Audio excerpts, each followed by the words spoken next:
Hi everyone. सो Vistas का बहुत ही प्यारा चैप्टर है द टाइगर किंग। ये इसका पार्ट 1 है और आज वाले सेशन के अंदर हम इस चैप्टर को बहुत खूबसूरती से वो स्टार्ट करने वाले हैं।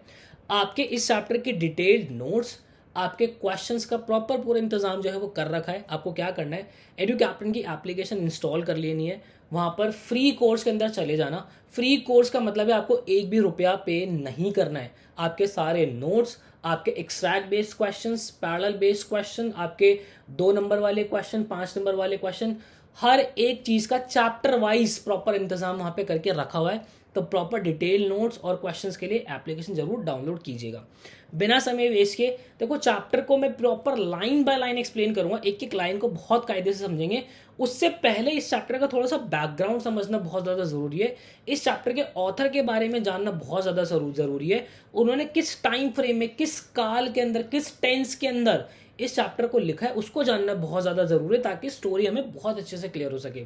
तो ऑथर के अगर मैं नाम की बात करूँ, इनका नाम है रामास्वामी अय्यर कृष्णमूर्ति, बट इतना लंबा नाम आपको याद नहीं करना है। आप कल की भी लिखेंगे तो भी आपको एग्जामिनर पूरे नंबर देंगे, राइट। तो कल की इनका नाम है। इनकी जो इनका टाइम लाइन रही है वो 1899 से 1954 वाला टाइम रहा है। मतलब कि 1947 के अंदर हमारा देश आज़ाद हो गया था। तो उससे पहले का वो जो टाइम पीरियड था, ब्रिटिशर्स राज कर रहे थे और हमारे किंग्स जो होते थे वो अंडर ब्रिटिशर्स के होते थे। ठीक है, मतलब ब्रिटिशर्स जो है किंग्स के ऊपर भी राज कर रहे होते थे। ये वाला टाइम फ्रेम था वो पूरा। ठीक है, तो उसके बाद अगर मैं कल्कि जी की बात करूँ, बहुत ही हंसी मजाक वाले पर्सन थे, ह्यूमरस पर्सन थे ये बहुत ही ज़्यादा। ठीक है, और इनको मतलब जो है इनको बुलाया जाता था इवेंट, जैसे आप अभी इन दिनों स्टैंड अप कॉमेडी देखते हो, वहाँ पे लोग आते हैं आपको हंसाते हैं, इस तरीके से कल्कि जी को बुलाया जाता था। ये बहुत ही सटायर तरीके से जो है बहुत ही इंपॉर्टेंट चीज़ों को बहुत ही फनी वे के अंदर एक्सप्रेस कर देते थे। तो इनको वहाँ बुलाया जाता था। ठीक है, और ये मेजर जो अपनी बातें रखते थे, मेजर जो चीज़ें लिखते थे, कंटेम्प्रेरी इश्यूज़ पे लिखते थे। मतलब जो उस टाइम के मुद्दे थे वो उस मुद्दों के ऊपर लिखते थे। और इन्होंने जो सबसे कड़ा मुद्दा जो लिखा था वो था टाइगर हंटिंग। ध्यान रखना, इस पूरे चैप्टर के अंदर इन्होंने बात की है टाइगर हंटिंग की, और ये तो ऐसा मुद्दा है जो कि आज भी बहुत ही ज़्यादा हॉट है। जब चाहो तब आप बात कर लो। तो उन्होंने उस टाइम पे इसके बारे में लिखी थी, तो ये बहुत ही चलन के अंदर टॉपिक था, बहुत ही कंटेम्प्रेरी इश्यूज के ऊपर लिखते थे। सॉर्टेड है वाली बात। आगे चलते हैं। मतलब टाइगर हंटिंग की अगर मैं बात करूँ ना, तो आप यहाँ पे देख सकते हो कि इतनी पीक पर आ गई थी टाइगर हंटिंग। और ये इनिशिएट कहाँ से हुई, मतलब 16वीं सेंचुरी के अंदर अकबर ने इसको स्टार्ट कर दिया था। ठीक है, और यहाँ पे इन्होंने एक तरीके का ना रिवाज बना दिया था, रॉयल हंटिंग करने का, शिकार करने का एक तरीके का ना रिवाज बना दिया था। ठीक है, तो अकबर ने जो है हंटिंग की। फिर उसके जो रूलर्स हैं, पूरा मुगल एम्पायर जो था, अगर आप देखोगे 1857 तक मुगल का राज्य रहा, पूरी सल्तनत रही है। तो 1857 में ये खत्म हुआ। उसके बाद ब्रिटिशर्स ने भी इसको जो है कंटिन्यू किया। इनफैक्ट ये इतनी रॉयल होती थी कि आप ये पेंटिंग देख रहे हो, ये पर्शियन पेंटिंग है। यहाँ पे आप ये देख सकते हो कि अकबर है, यहाँ पे सामने सामने इन्होंने कितने सारे टाइगर्स को मारा हुआ है। तो इस लेवल पे आके जो ये हंटिंग करते थे। ठीक है, मतलब आप ये लगा लीजिए कि ब्रिटिशर्स के टाइम पर ये जो है एक इतना बड़ा ट्रेंड बन गया था हंटिंग करना। कि होता क्या था एक्चुअली, पहले जो था, पहले जो टाइगर को मारने के लिए वेपन्स जो इस्तेमाल किए जाते थे ना, वो बहुत ही ज़्यादा कॉस्टली आते थे। तो टाइगर्स को मार के इस तरीके की फ़ोटोज़ रखना, ये खिंचवाना, इस तरीके की अफवाहें फैलाना कि हमने बहुत टाइगर्स को मारा है, इस तरीके से ये क्यों करते थे लोग? अपनी रॉयलिटी दिखाने के लिए, अपनी वेल्थ दिखाने के लिए, सो कॉल्ड अपनी शान शौकत दिखाने के लिए।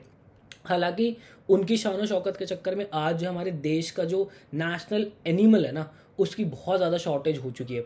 तो यार आप ये देख सकते हो इस तरीके का जो है ट्रेंड उस टाइम पे रहा था। ये थोड़ा सा बैकग्राउंड मैंने चैप्टर का आपको बताया। अब proper line by line explain करता हूँ और चीज़ें आपको बहुत कायदे से समझ में आ रही होगी। देखते हैं। The Maharaja of Pratibandapuram, Pratibandapuram एक जगह का नाम है, is the hero of the story. वही जो राजा है यहाँ के, वही इसके बिल्कुल जो है हीरो है इस स्टोरी के। He may be identified as his highness. अब देखना कितना ग्रैंड दिखा इन्हें। जामेदार जनरल, खिलेदार मेजर, सत्यव्यग्रह सम्राही, महाराजा धीराज विश्व भुवन सम्राट, सर जिलानी जंग जंग बहादुर, MAD ACTC और CRC के। मतलब ये इतनी बड़ी नाम जो देखो राजा के पहले जो है ली जा रही है। ये क्यों दिखाई जा रही है? राजा को दिखाया जा रहा है कि राजा कितना ज़्यादा ग्रैंड है। आप देखो वर्ड कैसे कैसे। जमेदार, जमेदार होता था कि एक जो सेना है उसका एक बहुत अच्छी पोस्ट होती है जमेदार। महाराजा धीराज, इस तरीके के वर्ड्स जो है वो यूज़ किए गए हैं। तो but this name is often shorten to the tiger king. आपको जो है ये पूरा नाम नहीं लेना है, कि इतना बड़ा बड़ा नाम नहीं लेना, आप इसको टाइगर किंग के नाम से भी जान सकते हो। तो मतलब ये पूरी चीज़ ये दिखा रहा है कि राजा कितना ग्रैंड था वो। बात आ रही समझ में? आगे देखो, I have come forward to tell you why he may be known as tiger king. I say मतलब हो गया हमारे कल्कि साहब जो है, कह रहे मैं बताता हूँ आपको कि इसे जो है टाइगर किंग क्यों कह रहे हैं। I have no intention of pretending to advance only to the end in the strategic withdrawal. कह रहे मेरा ऐसा कोई इंटेंशन नहीं है, मैं ऐसा कुछ प्रिटेंड करने नहीं आया कि मैं जो है स्टार्ट कर दूंगा फिर उसको एंड नहीं करूंगा। Even the threat of Stuka bomber. Stuka bomber क्या होते थे यार, एक तरीके के ना ये इस तरीके के जो है वो जर्मन के आपके जो है प्लेन्स होते थे जिनका मतलब निशाना बहुत सटीक होता था। वर्ल्ड वॉर 2 के टाइम पे जो वो ये यूज़ किए जाते थे। कहते कि इनका डर भी मुझे नहीं रोक सकता सारी चीज़ें बताने से। Will not throw me off the track, ये मुझे ट्रैक से दूर नहीं कर सकता। The Stuka if it likes can beat a hasty treat from my story. Beat a hasty treat का मतलब होता है पीछे हट जाना। जैसे कि आप देख सकते हो ये रैट जो है डर के मारे पीछे हट रहा है, कह रहा है कि ये भी मुझे पीछे नहीं हटा सकता। ठीक है, इस स्टोरी को बताने से। बात आ रही समझ में? आगे देखो, right at the start it is imperative to disclose a matter of vital importance of the tiger। कह रहा है कि स्टार्टिंग के अंदर जो है ये बहुत इंपॉर्टेंट है, आपको राजा की इंपॉर्टेंस के बारे में बताना बहुत ज़्यादा महत्वपूर्ण बन जाता है।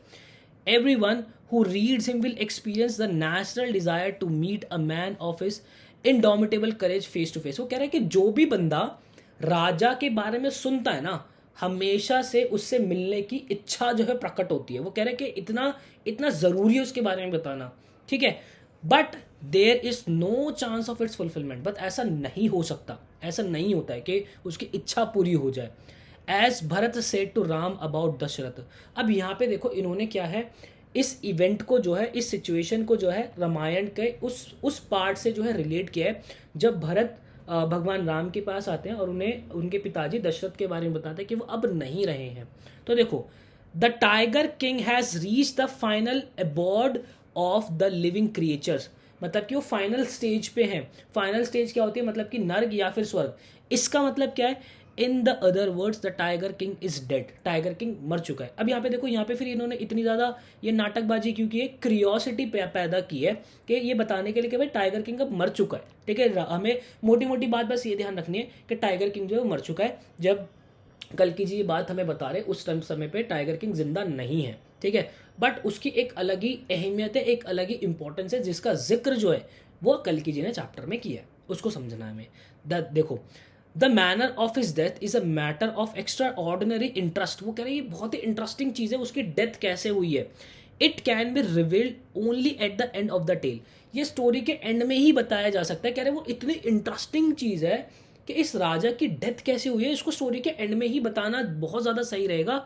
The most fantastic aspect of his demise, demise का मतलब होता है death, was as soon as he was born. कह रहे उससे भी ज़्यादा अमेजिंग चीज़, फैंटास्टिक चीज़ है कि जब वो पैदा हुए तब एक चीज़ हुई क्या, एस्ट्रोलॉजर्स हैज फोटोल्ड। फोटोल्ड का मतलब होता है भविष्यवाणी करना, that one day the tiger king would actually have to die. तो यहाँ पे हुआ क्या, यहाँ पे कल के साहब कह रहे हैं कि भाई उसकी डेथ तो बहुत इंटरेस्टिंग चीज़ है ही, बट जब वो बंदा पैदा हुआ ना, वो राजा, उसकी इंपॉर्टेंस बता रहे कि वो राजा जब पैदा हुआ ना तब वहाँ पे जो एस्ट्रोलॉजर्स थे उन्होंने एक भविष्यवाणी की थी कि टाइगर को जो है एक दिन मरना ही होगा। ठीक है, एक दिन मरना ही होगा। अब यहाँ पे आप देख रहे हो, अब और क्या कह रही है, एग्जैक्ट लाइन्स जो देख रहे हो इन्वर्टेड कॉमा के अंदर डली हुई है। ये इन्वर्टेड कॉमा के अंदर एग्जैक्ट लाइन्स आपको लिखनी पड़ती है अपने पेपर के अंदर। देखो, the child will grow up to become the warrior of warriors, heroes of heroes, champion of champions. वो कह रहे हैं कि जो बच्चा है ना, एस्ट्रोलॉजर्स कह रहे हैं ये बच्चा ये वॉरियर ऑफ वॉरियर बनेगा। मतलब कि ये बिल्कुल लड़ाकों का भी लड़ाक बनेगा, चैंपियनों का चैंपियन बनेगा, हीरो का हीरो बनेगा। लेकिन अब उसके बाद they bit their lips and swallowed heart. कुछ किस तरीके से, इस तरीके से ऐसे अपने होठ चबाते, इस तरीके से चबा रहे। When compelled to continue the astrologer came out with it this is a secret which should not be revealed. अब यहाँ पे क्या एस्ट्रोलॉजर कह रहे हैं, ये एक सीक्रेट है जो कि बताना नहीं चाहिए, जो कि हमें नहीं बताना चाहिए, and yet we are force to speak out, but हमें बोलने के लिए कहा जा रहा है। The child was born under this star and one day have to meet is that. वो कह रहे हैं कि वो एक इस तरीके के नक्षत्र के अंदर, एक इस तरीके के स्टार की पोजीशन के अंदर जो है वो पैदा हुआ है कि एक दिन उसको मरना ही होगा। ये एस्ट्रोलॉजर्स की भविष्यवाणी है। फिर आगे क्या होता है, एकदम से क्या होता है, at the very moment a great miracle took place. एकदम से एक चमत्कार होता है। कैसे चमत्कार, देखते हैं। An astonishing phrase emerge from the lips of a 10-day old जिलहानी जंग जंग बहादुर। ओ वाइस प्रॉफिट्स, यहाँ पे वो जो 10 दिन का बच्चा है वो बोलता है, अरे ओ भविष्य करने वालों, भविष्यवाणी करने वालों। एवरीवन स्टूड ट्रांसफिक्स्ड एंड स्टुपेफेक्शन, मतलब कि यहाँ पे एवरीवन, स्टुपेफेक्शन का मतलब होता है हक्का बक्का रह जाए, एकदम से यूं आंखें खुली रह गई, शॉक रह गए कि भाई ये क्या हो गया। यहाँ पे कह रहे हैं कि सब एकदम चुप सीधे हो गए कि भाई ये क्या है। They looked widely at each other and blink, वो एकदम आंखें फाड़ फाड़ के एक दूसरे की तरफ देख रहे कि ये क्या हो गया, क्योंकि बस सिर्फ उनकी पलकें झपक रही है। फिर उसके बाद आवाज आती है, ओ वाइस प्रॉफिट्स, अरे ओ भविष्यवाणी करने वालों, it was I who spoke, ये मैं हूं जो बोल रहा हूं। वो 10 दिन का बच्चा बोल रहा है। This time there were no ground of doubt, इस टाइम पर कोई भी डाउट की चीज बची ही नहीं थी। It was the infant born just 10 days ago who had enunciated the word so clearly. ये वो 10 दिन का बच्चा है जिसने ये शब्द जो है बहुत क्लियरली जो है बोले हैं। The chief astrologer took his spectacles and gauge intently at the baby. जो उनका चीफ होता है एस्ट्रोलॉजर का, वो अपने स्पेक्टिकल्स ऐसे नीचे निकालता है और बच्चों को बहुत ध्यान से देखता है। ठीक है, फिर आगे क्या कहता है, all those who are born will one day have to die. अब बच्चा कह रहा है कि मेरे भाई जो पैदा हुआ है उसको एक दिन मरना ही है। We don't need your predictions to know that. हमें इस चीज के लिए, बच्चा कह रहा है इस चीज के लिए तुम्हारी प्रिडिक्शंस की जरूरत नहीं है। There would be some sense in it if you could tell us the manner that of that। वो कह रहा है कि सेंस तो उस बात के अंदर होगी अगर तुम मुझे कारण बताओ कि इस मौत का कारण क्या होगा।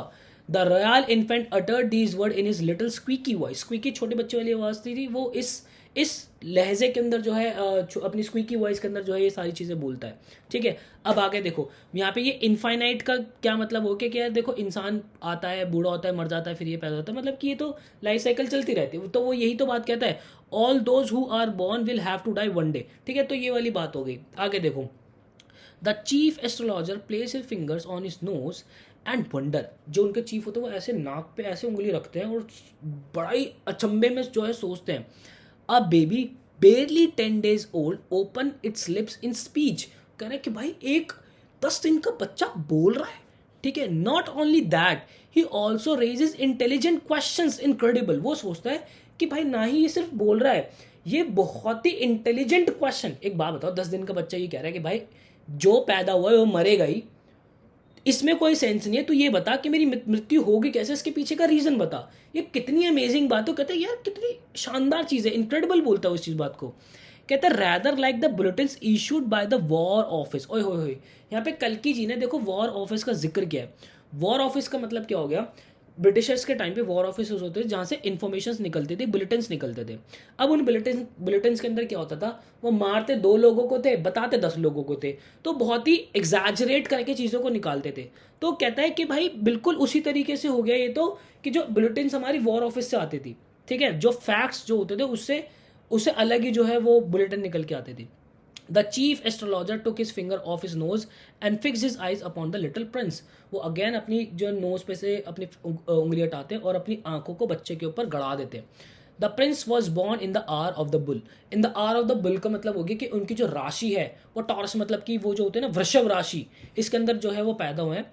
The bull and the tiger are enemies, sorry, the bull and the tiger are the enemies, therefore that come from the tiger, he explained। वो कह रहा है वो इस नक्षत्र के अंदर पैदा हुए हैं, वो इस राशि के अंदर पैदा हुए हैं कि ये जो है वृषभ राशि के अंदर पैदा हुआ है, और बुल और क्या कहते हैं आपका टाइगर, ये एनिमी है। तो बच्चे की जो मौत का कारण है वो टाइगर ही बनेगा। हालांकि ये एक फिक्शन स्टोरी है, एक रियल स्टोरी नहीं है। आप लोग जिनकी भी वृषभ राशि है वो ये सब ना सोचे। ठीक है, आगे देखते हैं। कहता है you may think that the crown Prince, crown Prince यहाँ पे यूज़ किया है। इसका मतलब ये है कि वो जो बच्चा है अभी वो सिर्फ और सिर्फ बेबी है, बट वो जब वो बड़ा होगा तो वही इस गद्दी को संभालेगा, वो सिंहासन उसी को दिया जाएगा। Jung Jung Bahadur was thrown in to quake and and heard the word tiger. वो कहता है मुझे टाइगर मारेगा। That exactly what did not happen. वो यहाँ पे अच्छा वो यहाँ पे ये कह रहा है कि भाई टाइगर का नाम सुन के एक 10 दिन का बच्चा तो डर जाएगा ना, उनको आपको लगेगा कि भाई वो डर गया होगा, ये हो गया होगा, बट ऐसा बिल्कुल नहीं हुआ। As soon as he heard it pronounce the crown prince gave a deep growl terrifying word image from his late tiger's behaviour. वो कह रहा है कि भाई जैसा ही उसने टाइगर वर्ड सुना ना, वो डरा नहीं, मतलब आपको लग रहा हो कि वो डर के ये टाइगर बोलेगा अरे टाइगर मुझे मार देगा, ये वो नहीं नहीं।